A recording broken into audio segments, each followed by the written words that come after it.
Assalamualaikum warahmatullahi wabarakatuh. Alhamdulillahilladzi huwa ahluh. Wassalatu wassalamu ala sayyidina Muhammadin abduhu wa rasuluh ya. Amma ba'd. Ibu, Bapak, para peserta International Conference, baik yang hadir secara luring di Pendopo Kabupaten Bondowoso maupun yang hadir secara daring melalui kanal Zoom. Terima kasih telah diundang di acara ini. Saya sudah mempersiapkan slide dalam bahasa Inggris, tapi saya akan menyampaikan dalam bahasa Indonesia. Ibu Bapak yang saya hormati, kalau umpama bisa ditayangkan PPT saya akan mengajak Ibu Bapak untuk tebak-tebakan. Serius tapi jangan medenteng ya. Kita bikin santai kuliah apa. Nah, kita lihat slide berikutnya. Saya ajak Ibu Bapak sekalian teman-teman yang saya hormati untuk bersama-sama saya. Ini ada 3 kata, silakan disusun secara berurutan. Kira-kira jadinya kalimat ini, kata ini menjadi kalimat seperti apa? Silakan Pak. Tidak begitu lama, Bapak. Begitu lama tidak. Lama tidak begitu. Iya, Ibu. Begitu lama tidak. Jadi ada kata kerja, ada kata. Baik. Tidak begitu lama. Salah apa betul? Betul. Betul ya? Tidak begitu lama. Betul. Yang kedua, lama tidak begitu. Betul? Betul. Yang ketiga, begitu tidak lama. Betul? Kan nggak ada yang salah. Nggak ada yang salah kan? Kalau teman-teman Ibu Bapak sekalian mengatakan begitu tidak lama, itu implikasinya beda dengan lama tidak begitu. Atau tidak lama begitu. Sama nggak artinya? Tidak. Betul, betul semuanya. Tapi maknanya itu tidak sama. Beliau tadi bilang lama tidak begitu, itu menunjukkan situasi batinnya.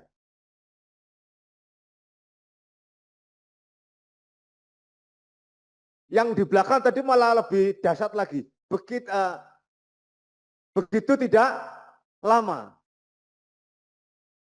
Tidak lama, gimana tadi? Begitu lama tidak.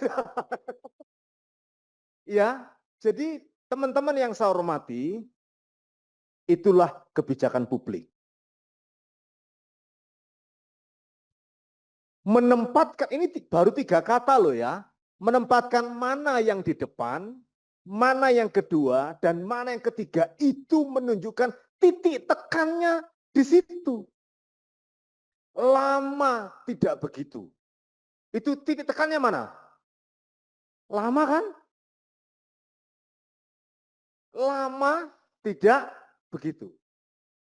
Begitu tidak lama.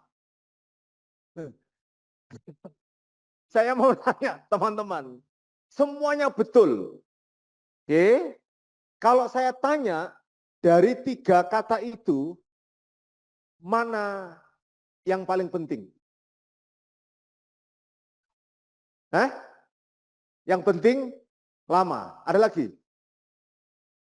Begitu, begitu. Mau lama, mau tidak, yang penting begitu. Itu maksudnya kalau yang dianggap penting itu begitu. Kalau yang dianggap penting yang lama, mau begitu, mau tidak, yang penting lama. Gitu. Gitu. Nah, teman-teman sekalian, itulah loh ya. Clear ya? Clear ya? Loh, ini materi nggak jangan dibikin medenteng. Mari kita bahas sambil ketawa ya. Nah, Ibu Bapak, teman-teman yang saya hormati, itulah implikasi kebijakan publik. salah melakukan namanya priority setting, salah mengambil skala prioritas, maka dia akan tidak dianggap lagi sebagai sesuatu yang penting. Sementara menyusun ini saja sudah implikasinya panjang. Antara lama tidak begitu, begitu tidak lama dengan tidak lama begitu. Itu implikasinya nggak sama. Implikasi yang tidak sama diperparah lagi oleh priority setting. Ini mana sih skala prioritas? Ibu-ibu, healing itu penting nggak? Penting, penting kan? Punya uang cukup, penting kan? Oke. Kuliah dokter, penting kan?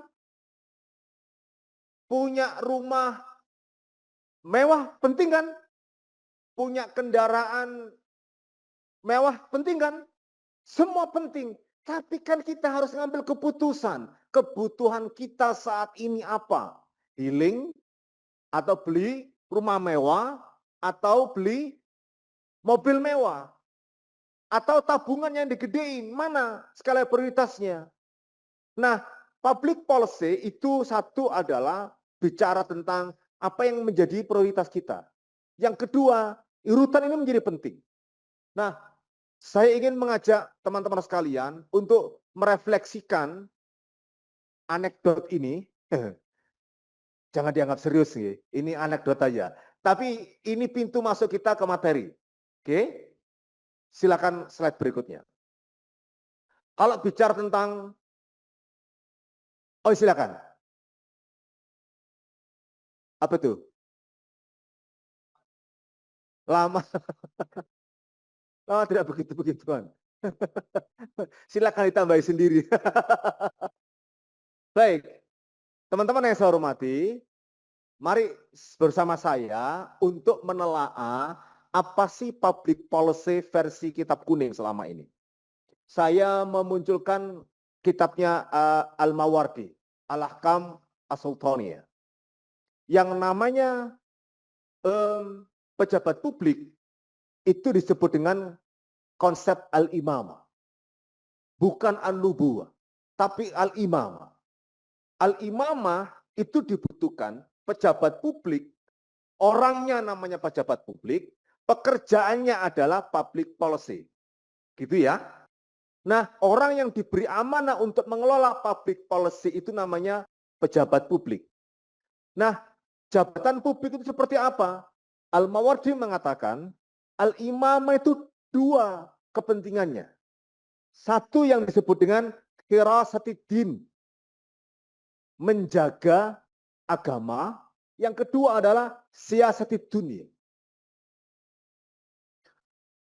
Dua sisi, seperti dua sisi mata uang. Mata uang ibu bapak itu, teman-teman, itu bisa dibedakan. Yang ini gambarnya Patimura, yang ini angka 500 rupiah. Oh, Patimura itu berapa? 5.000 ya? 1.000. Ini gambar Patimura, yang ini gambar angka 1.000. Itu kita bisa bedakan, ini Patimura, ini 1.000. Tetapi kita tidak bisa memisahkan antara gambar Patimura sama 1.000. Kalau tidak percaya, Bapak silakan ambil uang, pisahkan antara gambar sama angkanya. Lepas, Pak. Kalau dilepas, nggak ada artinya kan? Nah, seperti itu. Al-Mawardi menjelaskan tentang public policy dengan dua sisi penting. Satu adalah hirasatid-din, menjaga agama. Yang kedua adalah siyasatid dunia. Apa artinya? Teman-teman yang saya hormati, dunia ini tidak bisa baik-baik saja. Dunia tidak bisa membaik dengan sendirinya jika tidak dilakukan intervensi melalui public policy. Termasuk agama. Agama ini tidak akan bisa baik-baik saja. Tidak akan bisa memberikan nilai kebajikan menjadi sebuah norma sosial yang diikuti oleh semua orang jika tidak diintervensi. Karena itulah kemudian kita sering diingatkan bahwa sehebat apapun seperti Kiai Hamid sekarang dengan Kiai Hamid sebelumnya ketika masih menjadi rektor, itu beda nggak untuk Bondowoso? Sangat beda. Ketika jadi rektor, beliau tidak bisa berbuat banyak untuk Bondowoso. Walaupun Unuja semua programnya digeser ke Bondowoso, tak akan bisa memberikan dampak besar. Kenapa? Kiai Hamid baru bisa melaksanakan satu komponen, Hirosatidin. Tapi Kiai Hamid belum punya kapasitas untuk melakukan siasatidun. Tapi sekarang Kiai Hamid ini ya kiai, ulama, keilmuan agamanya top, mantan rektor, mantan anggota DPR, lalu sekarang menjadi bupati, maka dalam pundak beliau itu ada dua fungsi, hirasatidin dan sekaligus juga siasati dunia.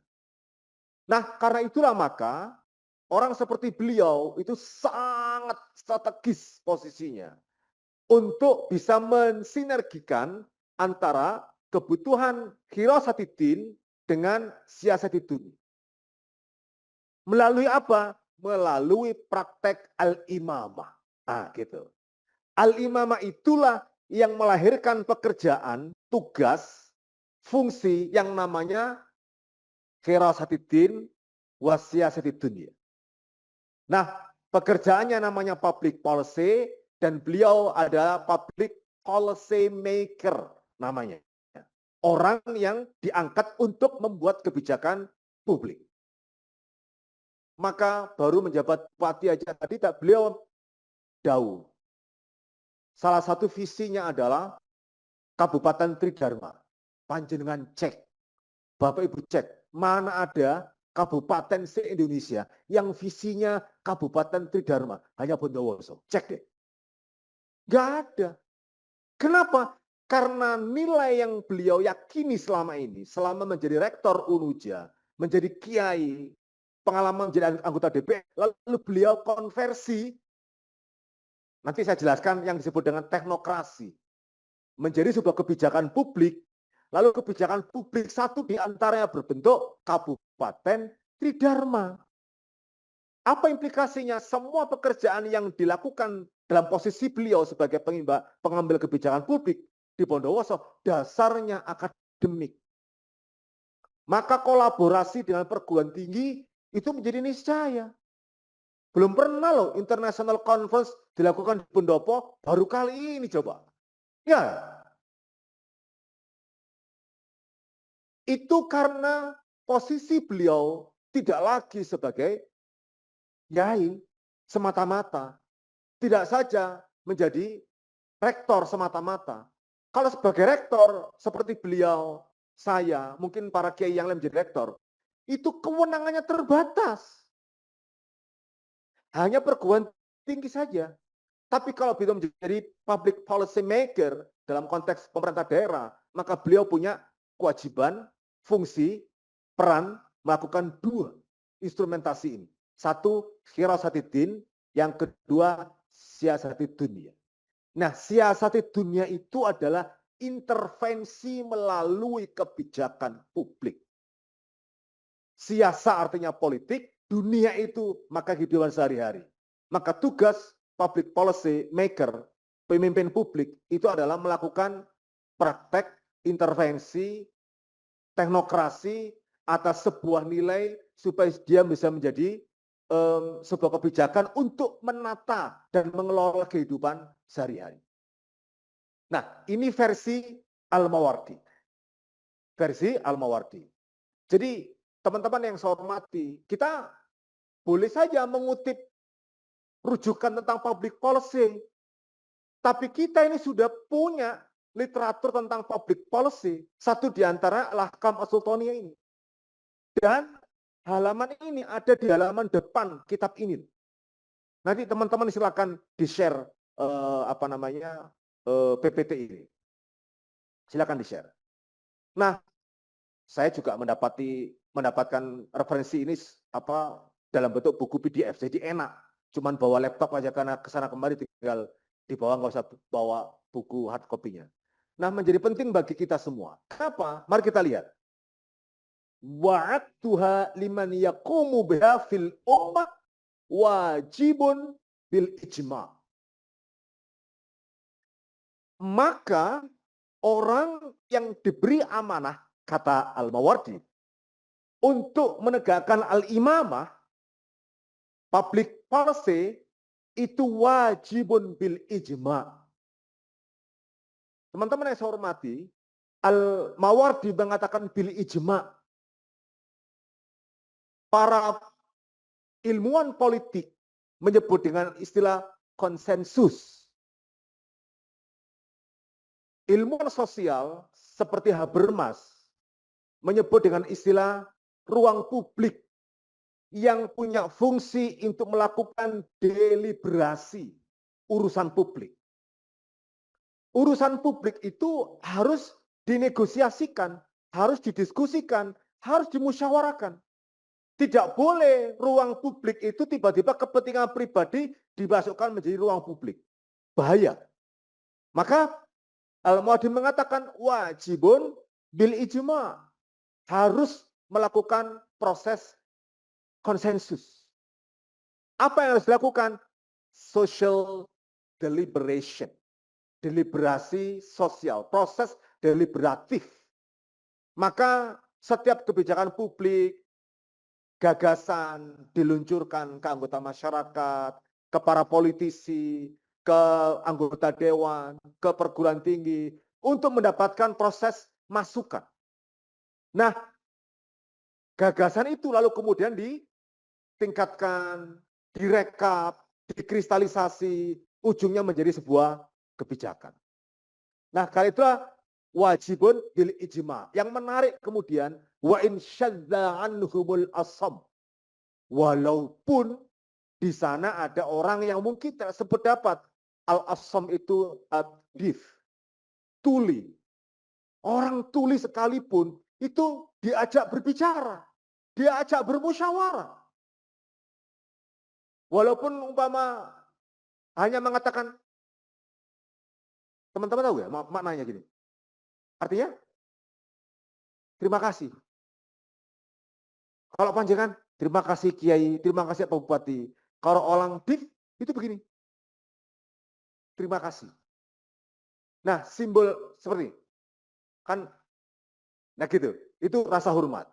Nah, maka penting untuk selalu mengajak bicara. Inilah yang melahirkan dalam public policy disebut dengan manajemen partisipatif. Participatory management. Yaitu tata kelola yang menyertakan orang, masyarakat, warga untuk diajak bicara, menyampaikan gagasan. Itulah yang kemudian melahirkan kebijakan di struktur pemerintahan, apa yang disebut dengan musrenbang. Musyawarah perencanaan pembangunan. Desa namanya musrenbang des, kecamatan musrenbang cam, kabupaten namanya musrenbang kap. Provinsi juga musrenbang prof. Karena apa? Itu instrumen yang kata Al-Mawardi disebut dengan wajibun bil ijma'. Yang kata ilmuwan sosial politik disebut dengan deliberatif proses. Proses mendiskusikan gagasan, mendiskusikan pemikiran agar semua orang merasa memiliki. Teman-teman yang saya hormati, ada dua konsep penting. Satu, manajemen ngajak ngomong, sama manajemen manajemen diajak ngomong sama diomongin. Contoh nih, tiba-tiba para dosen yang cowok ini tiba-tiba menerima uang 10 juta. Tiba-tiba ada uang 10 juta kiriman masuk ke rekening. Nah, lalu ngambil keputusan sendiri. 10 juta. Ini barang bisa dipakai untuk beli Vario nih. Bisa dipakai untuk beli motor nih. Walaupun second 10 juta, belilah. Bawa pulang motornya, dikasihin istri. Umi, ini motor Abi baru beli.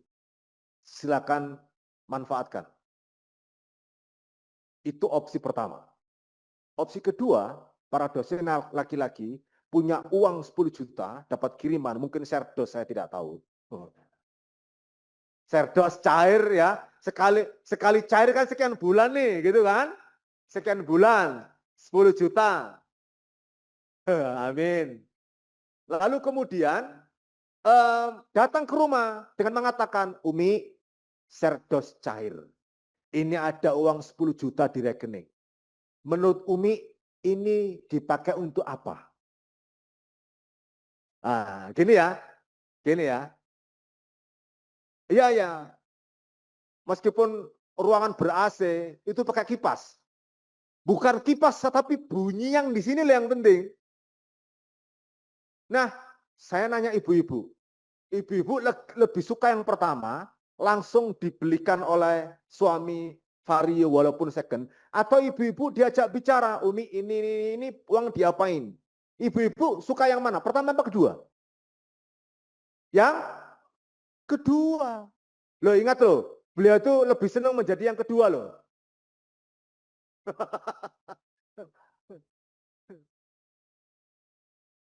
Kenapa? Karena merasa kehormatannya diakui oleh suami. Betul? Kalau kemudian datang Vario, Mi, ini saya dapat uang serdos, saya belikan motor. Ngamuk istri. Emang saya siapa? Emang nggak dipikirin nih aspirasi kita nih? Emang rumah tangga kita nggak punya kebutuhan nih? Macam-macam ngomongnya. Mau bantalan kubis? Wah gitu tuh. Ya, mau bantalan kubis? Silakan nanti malam tidur di luar. Saya kasih kubis, bantalan kubis di luar. Macam-macam. Tapi kalau kedua, sang suami merasa bahagia, istrinya juga merasa dihargai. Kenapa? Karena diajak bermusyawarah. Nah, keputusan yang lahir karena proses deliberatif, musyawarah, itu membuat siapapun yang terlibat dalam proses itu merasa memiliki. Yang disebut dengan sense of belonging, sense of ownership. Itu akan bertahan lama.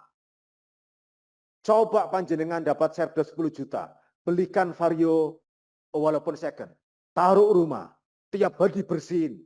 Hah? Bang, tiap hari. Begitu berantem sama istri.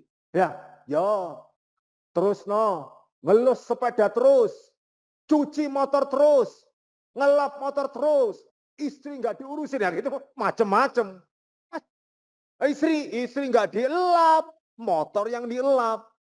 Motor tiap hari dimandiin, coba mau berangkat ke kampus dicuci, ya kan? Dilap, dikasih silikon, pulang pun juga begitu. Istri bilang, ini istri, meskipun saya ini istri satu-satunya, tapi motor ini menjadi pesaing berat ini karena lebih dihiraukan sama suami.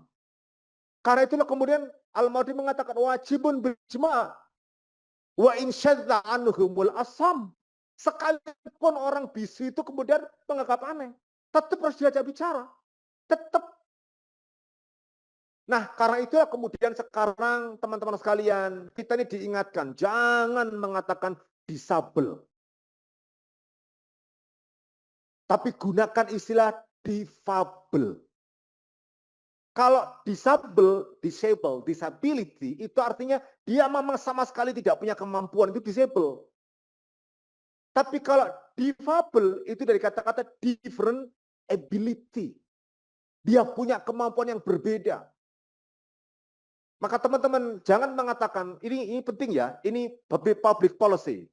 Jangan mengatakan yang tidak difabel, tidak punya keterbatasan, mengatakan orang normal, ini orang disabel. Zalim kita. Jangan sampai kita mengatakan orang normal. Katakan saja yang reguler, dan yang difabel. That's it. Kita jangan mengatakan orang cacat, kita jangan mengatakan orang disabel. Menyebutnya difabel, yang umum namanya reguler. Kan reguler itu yang banyak. Yang tidak banyak itu namanya distinktif. Nah, kebetulan yang berkebutuhan khusus namanya difabel. Ini ruang publik. Maka mohon izin teman-teman sekalian, panjenengan cek.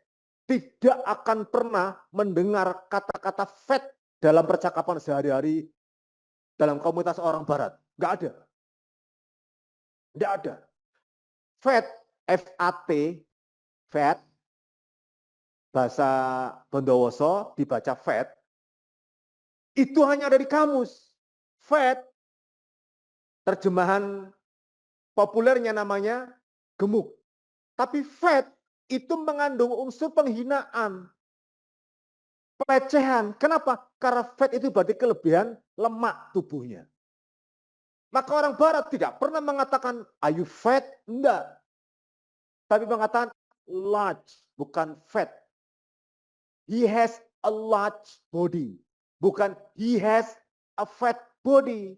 Fat itu hanya ada di kamus. Kenapa? Dalam keseharian nggak dikatakan, nggak disebut fat, tapi large. Panjenengan kalau beli kemeja di Matahari itu, luar biasa Bondowoso punya mall, coba. Hah? Punya Matahari. Ini yang membuat panas Bondowoso karena ada matahari.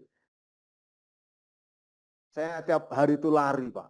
Tadi saya tinggal dikasih sama beliau-beliau nginap di Riverside. Saya lari, terus keluar hampir ke alun-alun, terus Pak ke daerah Jalan Bulog tuh, terus sampai keluar lagi. Nggak berkeringat, Pak. Nggak berkeringat. Coba saya lari di Surabaya tiap hari. Langsung berkucuran berkeringat ini. Di Bondowoso nggak keluar keringat coba. Sampai saya nggak terasa 45 menit saya lari. Baru nyampe ke kamar, oh iya ya, pegel ya. Saya nggak berkeringat. Nah, sekarang bahaya ini, ada matahari masalahnya. Bondowoso. Coba panjenengan lihat. Kenapa ada rem untuk lintasan sepeda? Ya enggak? Yang warna hijau itu. Tulisannya keren, rapi. Itu kalau bukan produk public policy, nggak mungkin. Nggak mungkin. Maka sekarang ini semua ruang publik itu wajib diadakan lintasan untuk kaum difabel. Nah, seperti di Bandung. Pasti ada ruang untuk pegang tangan. Sehingga orang kaum difabel bisa naik turun secara sendiri. Oke? Wa in asyadda anhumul asam. Oke. Next slide.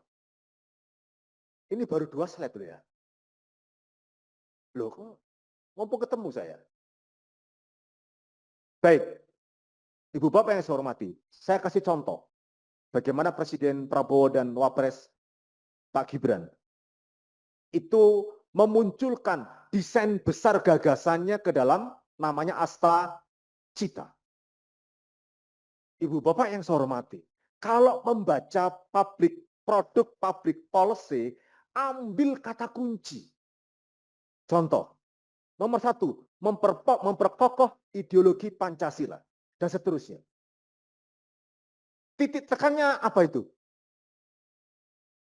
Titik tekannya memperkokoh. Titik tekannya memperkokoh. Persis seperti Al-Fatihah, surat Al-Fatihah. Iyyaka na'budu wa iyyaka nasta'in. Itu berlaku kaidah nahwiyah takdiru ma haqquhu taqdim wa taqdimu ma haqquhu ta'khir. Kata Az-Zamakhsyari dalam kitab Al-Kasyaf. Aslinya ayat itu berbunyi na'buduka wa nasta'inuka. Tapi kalau na'buduka itu titik tekannya nahnu. Aku, kami menyembahmu, kami yang memotok pertolonganmu. Kami. Ketika kemudian dipermutasi, diubah, maf'ulnya didahulukan, sehingga dia butuh iya, iyaka, hanya kepadamu aku menyembah, wa iyaka nasta'in, dan hanya kepadamu aku meminta. Ayat ini melakukan priority setting yang dalam bahasa tafsir disebut dengan litahsis. Bahasa Inggrisnya to intensify. Untuk memperkuat ada skala prioritas. Ibu-ibu yang sudah punya suami. Suami pulang. Dek, Umi, aku cinta kau. Ya. Terus habis ikut conference, ikut sesi saya ini diubah. Umi, hanya kau yang kucinta. Itu lebih nusuk yang mana di hati? Hanya kau yang kucinta atau aku cinta kau? Hanya kau yang kucinta. Kenapa? Litahsis. Hanya kau, itu titikannya. To intensify. Tapi kalau aku cinta kau, ada jangan-jangan ada yang lain. Nah, ya kan? Tapi kalau hanya kau, berarti nggak ada yang lain. Tapi ada di Surabaya. Kepada ini mengatakan hanya kau yang aku cinta. Nanti ke sini hanya kau yang kucinta. Ini modus ini. Modus. Strategi womanizer. Nah, jadi teman-teman sekalian saya hormati, posisi kita sebagai public policy maker itu diajari oleh ayat dalam surat Al-Fatihah. Allah tidak mengajari na'buduka wa nasta'inuka. Kenapa? Prioritas itu bukan nahnu, tapi engkau, iyaka. Karena itu kemudian dipermutasi at-tabadul, takdimu mahaku takhir, yang awalnya itu haknya ada di belakang, ditaruh di depan untuk litasis, untuk memberikan penguatan, to intensify. Itu public policy. Saya mau nanya nih, bapak-bapak ini. Istri mungkin hanya ibu rumah tangga. Kayak saya ini. Istri saya ibu rumah tangga, murni. Bapak-bapak yang berprofesi sebagai dosen, serdos, punya penghasilan. Pertanyaan saya, yang berkuasa bapak atau istri? Hah? Bapak apa istri? Istri. Hah? Ras terkuat di muka bumi. Meskipun yang cari uang bapak-bapak, tapi yang ngatur keuangan rumah tangga, istri. Kenapa? Karena laki-laki itu tidak cakap mengelola keuangan keluarga. Entek terus saya. Coba kasih istri. Ya kan? Masya Allah, dikasih 10.000 loh bertahan. Kasih 10.000 bertahan. Dibelikan apa? Kalender. Kan bertahan untuk setahun.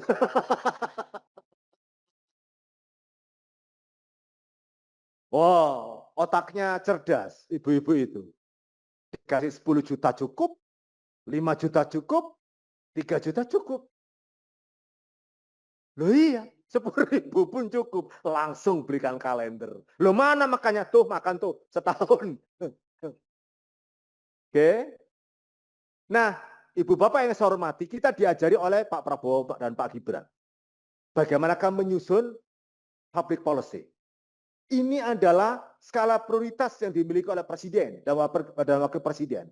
Cara membacanya adalah kita lihat kata kunci utama, dan biasanya yang utama itu pasti di depan.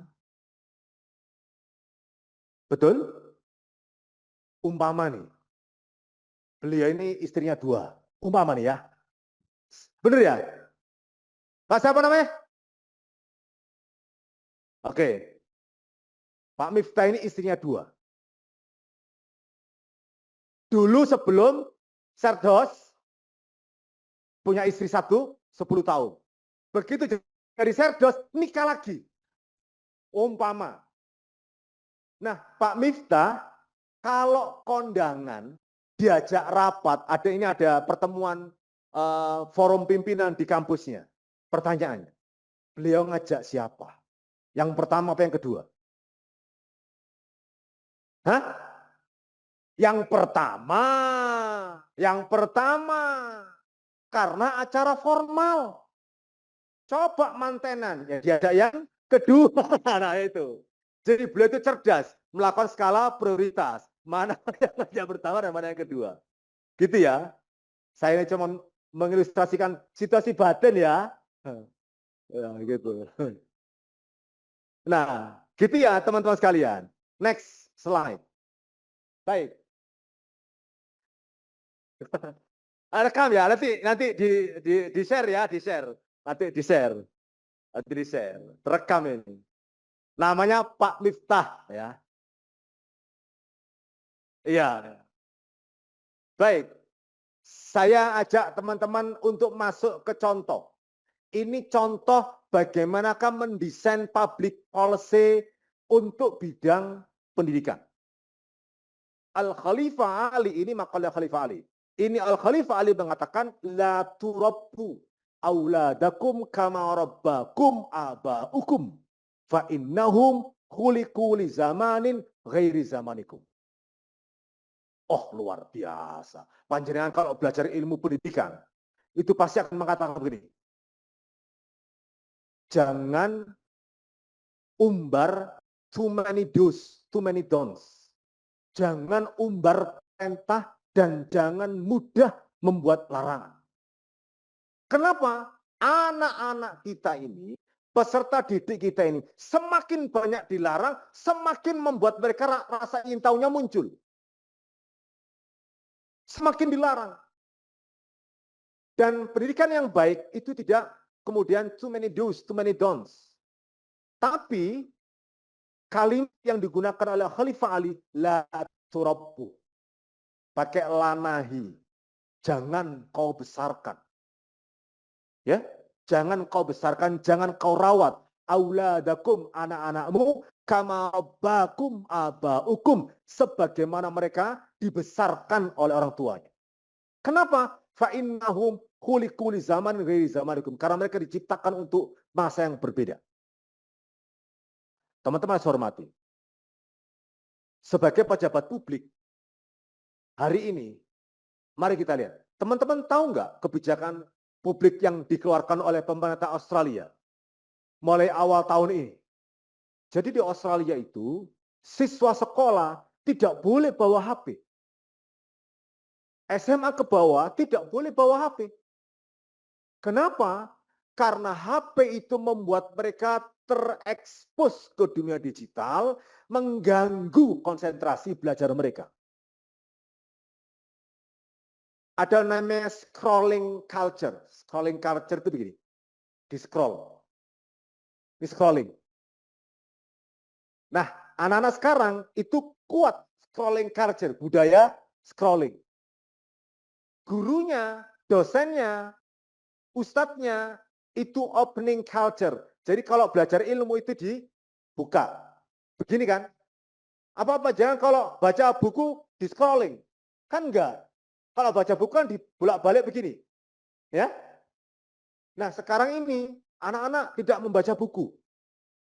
Tapi mereka scrolling. Nah, implikasinya, Masya Allah, hari ini dunia digital itu kalau dibatasi, anak-anak kita ini hanya 10 menit batas maksimal konsentrasi. Kedua, mereka tidak cakap untuk membuat tulisan panjang, melukiskan gagasannya. Kenapa? Karena terbiasa sosmedan.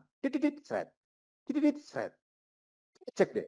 Mereka tuh gampang sekali untuk mengkomentari banyak hal, tapi pendek-pendek komentarnya. Anak-anak kita generasi Z itu kalau main HP itu pakai 2 jempol. Dosennya pakai jari telunjuk. Betul nggak? Betul nggak? Dosennya pakai jari. Mohon maaf adik-adik mahasiswa, tolong dipahami, dosennya sedang ngetik kalkulator. Ngitung. Iki yang dihitung kan mestinya angka. Kenapa yang dihitung itu huruf? Ini karena culture-nya berbeda. Nah, karena itu, next, saya ajak teman-teman sekalian. Next slide. ada tantangan kita. Public policy untuk mendesain masa depan. Contoh nih, dulu dengan sekarang dan masa akan datang, itu tantangannya nggak sama. Tidak sama. Maka siapa yang akan bisa menangi tiga hal? Satu, globalisasi. Kedua, inovasi teknologi. Ketiga, jaminan moral. Siapa yang bisa memiliki kecakapan tiga hal ini, maka mereka akan memenangi masa depan. Gitu. Siapa yang tidak memenangi tiga hal ini, maka mereka tidak akan bisa memenangi masa depan. Walaupun punya iPhone canggih, laptop canggih, mobilnya canggih, mewah, dan seterusnya, tapi mereka tidak punya moral garanti, tidak punya jaminan moral, mereka tidak akan bisa memenangi masa depan. Jaminan moral doang yang dimiliki, hanya jaminan moral saja yang dimiliki, tapi kecakapan teknologinya tidak dikuasai. Masya Allah. Teman saya di Surabaya biasa naik motor. Kalau naik motor ada portal, kan pasti menunduk karena takut helmnya nyangkut. Diajak naik mobil sama teman satunya. Ada portal, ya otomatis begini. Padahal dia di dalam mobil, lapo ae sampean ini. Oh iya ya, karena dia refleks. Oke. Baik. Teman-teman yang saya hormati. Hari ini conference di pendopo ini, hari ini juga bisa disaksikan oleh teman-teman yang ada di Amerika, jika ini online. Oke? Maka dunia ini seperti global village, kata Marshall McLuhan dalam teori komunikasinya. Dia bilang, dunia ini seperti global village, seperti desa global. Kenapa? Telogosari sampai ke Kempek apa namanya yang bawah itu diweringin, yang mau keluar ke arah-arah gitu ya, Kuringin. Itu semua terkoneksi hari ini. Detik yang sama. Maka kalau tidak ada komunikasi atau akses kepada alat komunikasi digital, terus panjenengan ada keluarga umpama nih, ada keluarga melahirkan di Wiringin, itu untuk tahu kan otomatis pakai kendaraan langsung ke sana. Sekarang kan nggak perlu. Ya kan? Dulu itu hanya telepon. Itu pun kalau dari Bondowoso telepon ke Surabaya nunggu jam 9 malam. Kenapa? Pakai interlokal kan? 50%. Nggak puas. Oh kenapa? Karena teleponnya harus nongol di layar, di counter, pakai kabel. Masa? Nggak simple. Telepon dibawa. Namanya handphone. Tangan, phone, telepon. Telepon masih dibawa pakai tangan. Tanpa kabel, masuk. Selama ini, nggak nikmat. Hanya SMS. Hanya teks yang kita terima. Kita butuh teks yang ada videonya. Nah, karena itu kemudian muncul namanya video call. Beliau ini, Pak Miftah ini, Ustadz Miftah ini, meskipun tinggal di Telogo Sari, yang satu di Ringin Om, video call. Hai sayang. Ya, saya sebut nama aja ya Pak Miftah ya, kan ini direkam. Ya kan? Pakai video call. Nggak perlu hanya ingin tahu kabar lalu kemudian harus datang ke Ringin, nggak perlu. Video call aja situasinya. Coba dong, senyumnya dong. Wah, ya Kak. Kurang lebar nih begitu. Oke. Maka siapa yang menguasai teknologi, inovasi teknologi, globalisasi dikuasai, tapi meskipun begitu tidak punya moral, nggak bisa memenangi dunia ini. Karena ke depan, kenapa? Semua orang pasti literate. Pasti melek teknologi, semua orang. Saya punya kawan, istri lembaga satu kata di Jogja. Penelitian di NTT, awal reformasi. Banyak ibu-ibu rumah tangga yang tidak punya kecakapan membaca teks bahasa Indonesia. Mengeja aja nggak bisa. Suami tiba-tiba menjadi anggota DPR. Oke? Nah, dia merasa ada yang aneh dalam tingkah suaminya. Wah, ini pasti ada yang lain di hatinya. Karena dia pakai HP.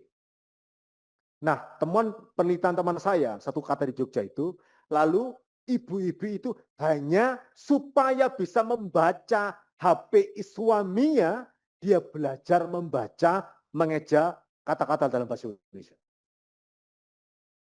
Itu yang dilakukan. Maka siapa yang ingin memenangi masa depan, future, bukan hanya current, bukan hari ini, dan bukan past, maka penguasaan vertikal jadi penting. Pertanyaannya, harus seperti apa teknisnya? Next slide. Oke, inilah yang disebut dengan designing educational policy. Kalau teman-teman mau mengembangkan kebijakan pendidikan, ini cara kita harus melakukan. Next. Teman-teman yang saya hormati, pendidikan itu disebut muntajud tsaqafah dan juga sekaligus muntijud tsaqafah. Dia adalah produk peradaban dan dia sekaligus produsen peradaban. Saya sebut muntijud tsaqafah, produsen, dan muntajud tsaqafah, produk peradaban. Mari kita lihat, yang saya garis lurus itu. Culture is not a part of education. Budaya itu bukan bagian dari pendidikan. But it is education itself. Tapi budaya itu ya pendidikan itu sendiri. Bukan bagian. Panjenengan tahu soulmate? Ya? Soulmate itu berbeda, tapi dia menyatu. Songkok itu Pak Miftah atau songkok itu bagian dari Pak Miftah? Bagian. Istri itu bagian dari Pak Miftah atau Pak Miftah itu sendiri? Karena menyatu sehingga disebut dengan soulmate. Soul itu jiwa, mate itu teman. Teman sejiwa. Dek, sampean itu bagian dari saya. Jangan bahagia istrinya. Kenapa? Hanya sebagian. Hanya bagian.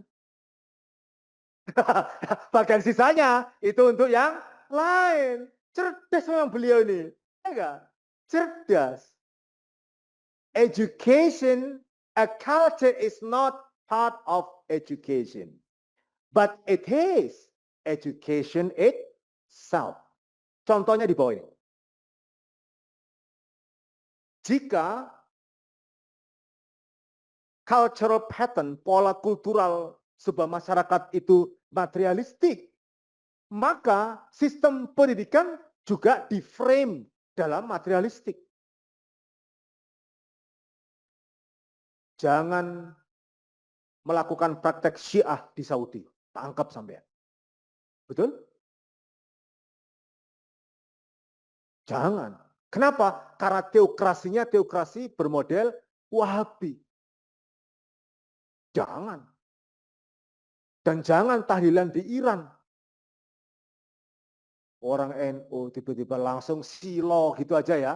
Di Makbaro tahlilan. Kenapa? Karena budayanya teokrasi beda dengan kita. Nah, karena itu kemudian tujuan pendidikan itu mengikuti ideologi negara. Maka tidak salah dikatakan culture is not part of education, but it is education itself. Oke? Next.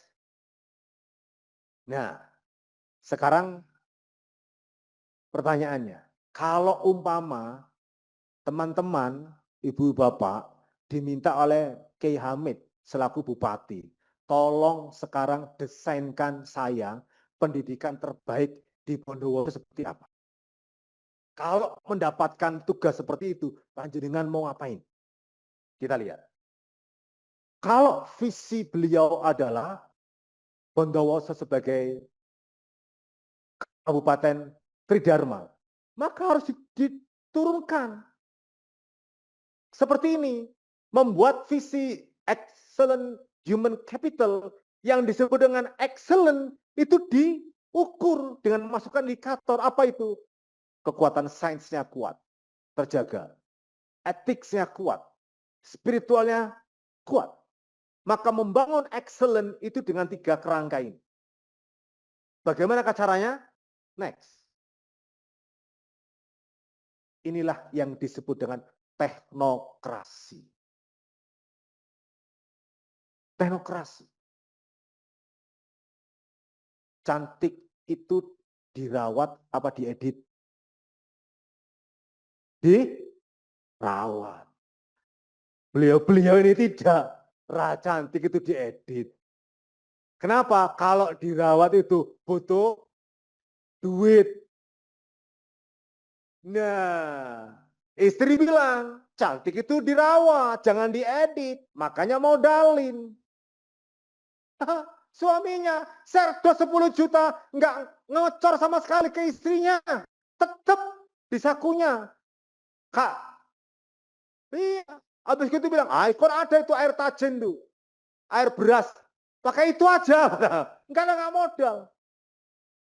Nah, ya, pakai air wudhu. Masya Allah, air wudhu itu memancarkan sinar. Cahaya ilahi. Gayane. Gayane. Nanti di luar dia melihat yang hasil metamorf. Hasil Natasha RH klinik macam-macam. Oke, itulah yang namanya teknokrasi. Teman-teman saya hormati, tugas public policy maker itu melakukan teknokrasi atas nilai. Apa teknokrasi itu? Proses yang harus dijalankan untuk menurunkan nilai supaya nilai itu bisa diukur menjadi sebuah program. Itu teknokrasi. Contoh, ganteng. Gantengnya orang Bondowoso dengan gantengnya orang Kanada itu ukurannya beda. Iya, karena ukurannya tidak sama. Maksudnya satu ukuran di antara adalah warna kulit. Teman-teman yang saya hormati, di kita itu muncul teknologi whitening. Iya bukan? Whitening, teknologi whitening membuat warna kulit menjadi putih. Dari kata-kata white, whitening, pemutihan. Whitening itu tidak laku di masyarakat barat. Tidak laku. Kenapa? Standar estetika mereka bukan pemutihan, tapi kecoklat-coklatan. Kali itu teknologi yang dikembangkan bukan whitening, tapi tanning. Dari kata-kata tan itu kecoklat-coklatan. Warna kulit kayak panjenengan ini. Saya, teman-teman Pak Miftah, beliau-beliau ini warna kulit eksotik bagi orang barat. Panjenengan itu cakep, hanya salah tempat.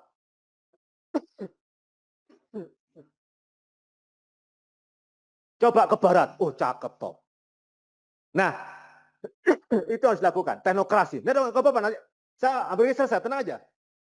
Udah Pak, nanti saya ke situ.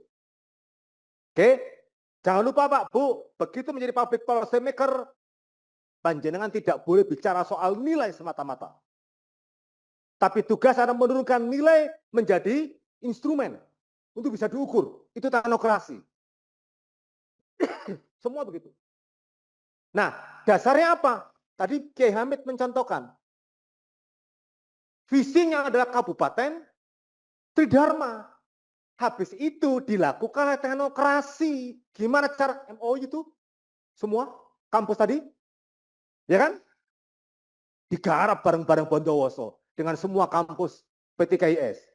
Itu bagian teknokrasi. Setelah itu dichannelkan dengan OPD, maka semua kebijakannya dari Bondowoso dasarnya adalah akademik. Teknokrasi itu. Saudara-saudara sekalian, sampai keliru. Saudara-saudara sekalian, Bondowoso ini kita kembangkan menjadi Kabupaten Tridharma. Berhenti itu tok. Tidak dilakukan proses penerjaban langsung, maka ini baru propaganda. Gitu.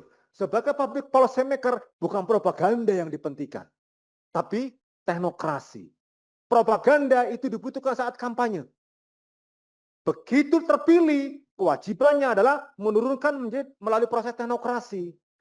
Kabupaten Tridharma, turunikin terus. Gitu caranya. Panjenengan punya bupati keren.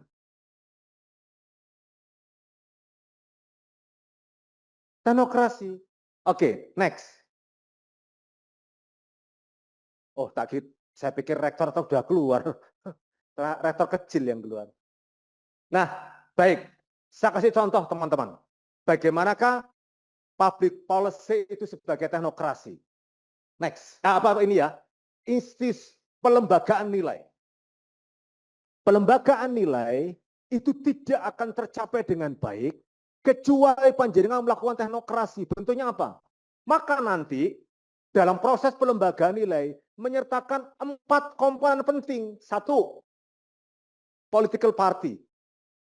Tidak bisa sebagai pemimpin daerah tanpa menyertakan partai politik. Tidak bisa. Tidak bisa. Mari kita belajar bagaimana Kang Deddy Mulyadi awalnya viral, beng.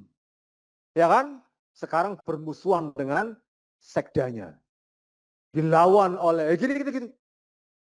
Karena apa? Termasuk di tempat saya itu. Bupati dan wakil bupatinya baru dilantik sekian bulan mulai ada retak-retak. Karena apa? Penting. Kedua adalah government. Karena yang punya kemampuan dan kuasa public policy itu government. Panjenengan mau mendesain seperti apa? Dalam 5 tahun ke depan, semua dosen di tempat saya, di kampus saya, semua profesor. Wong government aturannya tidak bisa, Pak. Karena untuk bisa profesor itu panjenengan harus sampai lektor kepala. Lektor kepala untuk bisa guru besar itu punya jurnal internasional berarti saya nggak peduli. Saya tidak butuh jurnal internasional bereputasi. Yang saya butuhkan adalah ceramah dari satu masjid ke masjid yang lain. Kalau ada dosen tiap hari ceramah, maka itu segera saya angkat sebagai guru besar. Tidak bisa. Government punya regulasi. Baru yang ketiga, corporate and business sector. Teman-teman yang saya hormati, membangun sebuah kebijakan untuk pelembagaan nilai tidak bisa menyertakan mereka. Kenapa? Karena kita hidup tidak di atas pemikiran dan nilai semata-mata. Karena kita hidup juga ada perut yang bersama kita semua. Sehebat apapun desain, kalau perutnya tidak kenyang, nggak bisa. Nah, yang punya kapasitas untuk itu adalah corporate dan business sector. Oke, baru yang keempat, kekuatan masyarakat madani, civil society. Siapakah civil society? Kampus, tokoh agama, tokoh masyarakat, itu kekuatan civil society. Maka lagi-lagi saya harus mengatakan keren karena Pak Bupati Kiai Hamid langsung menggandeng kampus untuk bersama-sama memikirkan kemajuan Bondowoso. Itu keren. Itu bagian dari institusionalisasi nilai dalam bentuk visi yang sekarang dikembangkan oleh Pak Bupati. Oke, next. Nah, lalu kenapa butuh sinergi? Ini contoh ini. Membangun mutu pendidikan itu panjenengan nggak bisa sendirian. Butuh sinergi. Kita lihat slide berikutnya. Kenapa sinergi itu penting? Next. Saya ingin, ini bukan kitab kuning karena sering ikut perawatan kecantikan, luntur kuningnya jadi putih. Gitu. Asalnya kitab kuning lalu ikut perawatan, dipiling, ya kan? Dibotok macam-macam itu ya. Lalu luntur jadi putih. Kitab ini mengatakan al-ilmu yadullu ala atharin bi syai'i yatamayyazu bihi an ghairi. Ilmu itu menunjuk kepada adanya pengaruh oleh sesuatu. yang membuat peserta didiknya memiliki distingsi nilai perbedaan dibanding yang lain. Contoh, panjenengan hadir di tempat ini. Lalu ada dosen yang tidak ikut international conference. Pulang, kok sama pengetahuannya tentang public policy, maka acara ini tidak ada artinya. Kenapa? Karena al-ilmu, kata Ibnu Faris, yadullu ala atharin bisyai'i. Menunjuk adanya pengaruh oleh sesuatu. Yatamayyazu bihi an ghairihi, yang membuat peserta didiknya memiliki al-imtiyaz, al-maziyah, keistimewaan, kelebihan, distingsi dibanding yang lain. Maka yang hadir di sini itu pasti memiliki perbedaan yang sangat kuat dibanding yang tidak hadir. Ibu-ibu pergi untuk perawatan kecantikan. Contoh nih, ke Natasha di Bondoso ada ya? Oh, gadis. Oh, gadis salon ya. Ke gadis, ikut perawatan kecantikan. Ikut paket 2 kali pertemuan selama 2 bulan. Satu paket dengan 2 kali perawatan itu 1 juta. 2 bulan. Bulan ketiga kok nggak ada pengaruhnya, nggak ada perubahan. Apakah ibu-ibu kembali ke salon itu? Tidak. Pasti akan berpikir yang lain. Kenapa? Karena tidak menunjuk ya dulu ala atharin bisyai, yang membuat yatamayyaz bihi an ghairihi. Kalau dalam paket perawatan 2 bulan lalu ada pengaruh yang kuat, nah itu baru ibu-ibu akan merasa puas. Kalau puas maka pasti akan kembali. Maka muncul proses namanya before treatment sama after treatment. Ada before, ada after, ada proses. Before treatment, process of treatment, after treatment. Kebijakan publik juga begitu. Kalau ternyata tidak ada bedanya antara before public policy dibikin dan setelah public policy dibikin, maka sebetulnya tidak ada public policy sebetulnya. Karena apa? Karena tidak ada al-athar bisyai. Gitu. Oke. Ini kata Ibnu Faris. Seperti apa terjemahan berikutnya? Next. Ini slide saya yang terakhir kayak. Ibu bapak yang saya hormat. Mari kita bayangkan. Kenapa Pak Bupati, Pak Kiai Hamid tadi mengatakan ini Kabupaten Tridharma? Kenapa? Angka partisipasi kasar perguruan tinggi itu sangat kecil.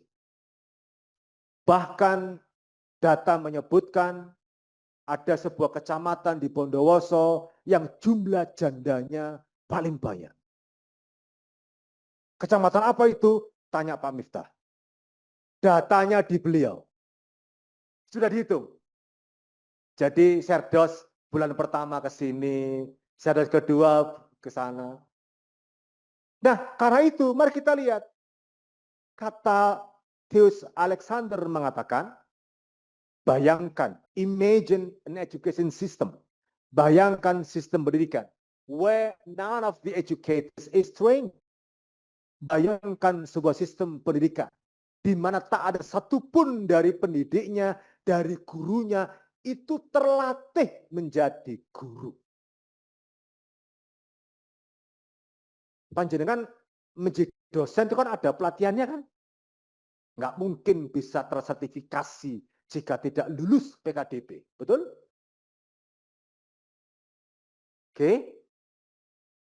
Tapi panjenengan tetangga-tetangga kita menjadi orang tua, apakah mereka ada pelatihannya? Nggak ada. Nggak ada. Bahkan trennya perkawinan dini, anak belasan tahun itu menikah. Coba bayangkan, usia 16-15 menikah, tidak ada pelatihan, pendampingan menjadi orang tua yang baik, tiba-tiba menikah, lalu setahun berikutnya punya anak, lalu mereka itu akan membesarkan anak manusia. Kata Theus Alexander, imagine an education system where none of educators are trained. Gak ada satupun yang terlatih. Terus menyelesaikan problem seperti ini, kita harus ngapain? Lagi-lagi contoh yang keren, Kabupaten Tridharma. Ini, kenapa butuh sinergi antara orang tua, guru, pemerintah, dan masyarakat. Perguruan tinggi adalah bagian dari masyarakat. Nah, nilai, sekali lagi teman-teman sekalian, harus diturunkan ke dalam proses yang namanya teknokrasi. Agar nilai itu bisa diturunkan menjadi program, dan program itu bisa diukur. Tanpa diturunkan menjadi program, nggak akan bisa diukur. Maka penting kita turunkan nilai ke dalam program melalui proses teknokrasi. Teman-teman yang saya hormati, Ma'asyiral Jumu'ah rahimakumullah, ittaqullaha mastata'tum. Sidang Jumat yang dimuliakan oleh Allah, mari kita tingkatkan iman kita, ketakwaan kita kepada Allah Subhanahu wa taala. Kata anak muda, iya, gimana caranya? Nah, baru berikut mengatakan, kalau menemukan uang di sekolah, jangan dimasukkan tas. Serahkan ke kepala sekolah. Nanti diumumkan, itu bagian dari proses mengukur ketakwaan. Kalau menemukan perempuan cantik bisanya, sudah diapresiasi gitu aja. Masya Allah, cantiknya selesai. Jangan ditanya nomor teleponnya. Lah, Pak Miftah ini nomor teleponnya banyak itu. Separuh sisanya ya yang ada di kecamatan tadi itu. Nah, gitu teman-teman sekalian. Takwa itu nilai, tapi diturunkan, diinstrumentasi ke dalam proses yang namanya teknokrasi. Coba teman-teman, saya belajar banyak untuk menutup presentasi saya. Saya belajar banyak dari Intel Kepolisian. Intel Kepolisian itu didoktrin keikhlasan. Intel polisi itu wajib ikhlas. Nah, apa indikator ikhlas? Jangan berharap dipuji jika berhasil. Jangan takut dicaci maki jika gagal. 2. Jangan miskin salah sendiri. Intel kok miskin, salah sendiri. Jangan takut mati. Intel kok takut mati. Jangan takut mati karena ada Pak Miftah yang siap untuk mentahlili. Nah, gitu-gitu. Jadi ikhlas itu diinstrumentasi teman-teman sekalian. Gitu. Nah, instrumentasi inilah produk dari teknokrasi.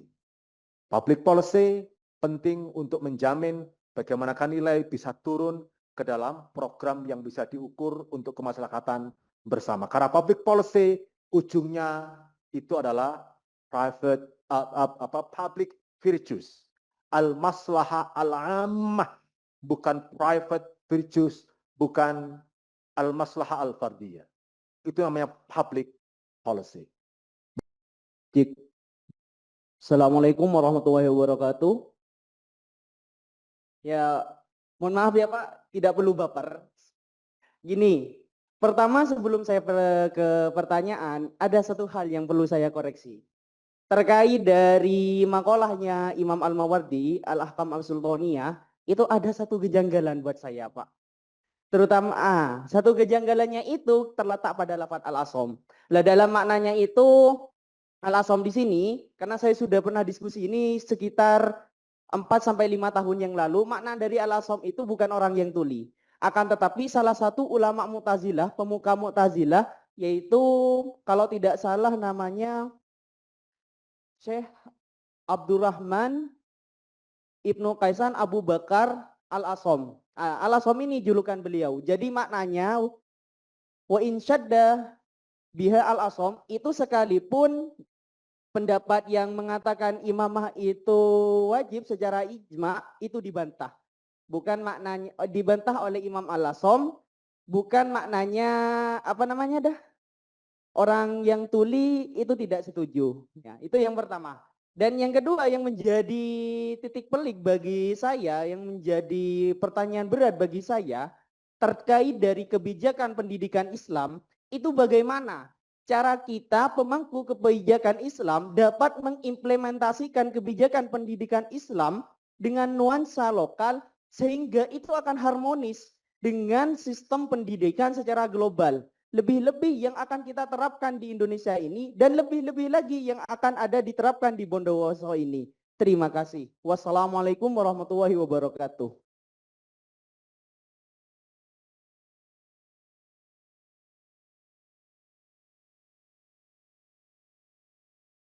Assalamualaikum warahmatullahi wabarakatuh. Terkait dengan apa yang dipaparkan tadi bahwa adanya sinergi teacher dan parent government society itu memang dari dulu sudah diajarkan oleh para ulama ya. Yang jelas sebagaimana yang disampaikan dalam kitab taklim itu ada 3 pelaku ketika ilmu itu ingin bertahan dan ingin berkembang. Salah satunya adalah guru yang sesuai dengan porsinya. Yang kedua adalah orang tua yang mampu mendorong dan memberikan motivasi. Yang ketiga adalah memang santri atau siswa yang semangat di dalam untuk mendapatkan ilmu. Saat ini yang menjadi keluh kesah kami adalah bagaimana cara mengkolaborasikan antara pendidikan agama yang berbasis religius dengan yang berbasis global. Sementara kan saat ini banyak sekali berbenturan antara kita harus memang fanatis beragama dan juga berbenturan ada kita yang juga memberikan kelonggaran dalam hal akademisi. Seperti itu. Pertanyaan kami adalah bagaimana cara memadukan dan memberikan presentasi kepada masyarakat supaya masyarakat yang memiliki anak yang SDM-nya rendah tidak hanya berpacu terhadap pesantren, tapi juga kita membutuhkan ketika kita membutuhkan ilmu kan di situ ada bahasa hadisnya Nabi disampaikan bahwa waman aradad dunya fa'alaihi bil ilmi waman aradal akhirah fa'alaihi bil ilmi.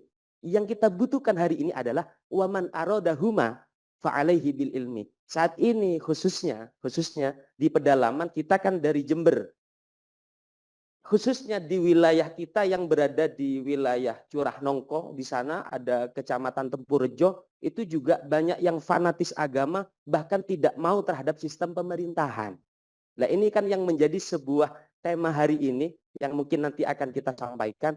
Pertanyaan kita bagaimana cara mengkolaborasikan proses atau sistem pendidikan formal dan juga sistem pendidikan pesantren seperti itu. Terima kasih. Assalamualaikum warahmatullahi wabarakatuh. Dengan penjelasan Wain Asyad al-Anhumul Asam bahwa al-Asam di situ adalah ditafsiri sebagai nama seorang kaum Mu'tazili umpama, itu bisa saja dan versinya bisa beragam gitu. Dan ini menjadi bagian memperkaya pengetahuan kita tentang makalah ini. Enggak apa-apa gitu. Nah, tetapi ada hal yang penting untuk dijadikan sebagai pertimbangan jika kalau kita ingin menurunkan nilai ke dalam public policy di Tempurjo ya, yang di Jember yang kedua tadi itu, Tempurjo. Contoh nih, pertanyaan lu begini, yang dibutuhkan kita untuk minuman itu gula apa rasa manis? Rasa manis. Hah? Rasa manis kan? Bukan gula. Apakah kemudian rasa manis itu diambilkan dari konsentrat atau madu asli atau madu tidak asli? Ya, atau yang lain itu orang udah nggak perlu berpikir lagi karena begitu proses mengkonsumsi minuman atau makanan yang dibutuhkan sudah rasa manis, bukan gula. Nah, public policy itu yang diketahui oleh masyarakat itu bukan gulanya, tapi manisnya gitu. Nah, kalau kemudian kalau ada masalah, itu yang dicaci maki itu gulanya apa manisnya? Hah? Gulanya ya? Maka ada penyakit gula ya? Nggak ada penyakit manis. Ya nggak? Karena pasti manis itu beda. Maka kemudian iya jadi korban. Nah, kalau kita ingin menurunkan sistem tata kelola umpama ya, teman-teman sekalian, maka yang kita tawarkan, kita sampaikan kepada warga masyarakat itu jangan gulanya. Jangan berhenti di gulanya. Kalau kita berhenti di gulanya, maka kontroversinya panjang. Orang bisa nggak sepakat. Tapi kalau yang kita sampaikan itu rasa manisnya, kan nggak penting dari mana. Nah, contoh ini, public policy itu harus berorientasi kepada kepentingan bersama. Contoh nih, kepentingan bersama. Teman-teman pernah mendengar pernyataan Pak Harto di angkot-angkot bilang enak zamanku toh, ya enak zamanku toh, karena demokrasi dianggap gagal menyajikan kesejahteraan warga masyarakat. Kan demokrasi is not for democracy itself, tapi demokrasi itu kan untuk kesejahteraan warga masyarakat. Nah itu yang dipertanyakan. Maka Pak yang kedua tadi Mas Wildan pertama, yang kedua tadi siapa namanya? Yang kedua Mas Wildan ya? Enggak ya, udah yang pertama, yang kedua tadi. Nah yang kedua dari Jember. Kalau kemudian mengkomunikasikan gagasan kepada mereka, jangan komunikasikan gulanya, komunikasikan rasa manisnya. Itu baru ketemu. Karena kalau kita menyajikan gula, nanti perdebatannya itu soal gula. Padahal gula itu sarana untuk memperkuat rasa manis. Gitu. Ya kan? Maka kalau sudah bahagia dengan satu istri, kenapa nambah dua gitu Pak Miftah? Ya kan?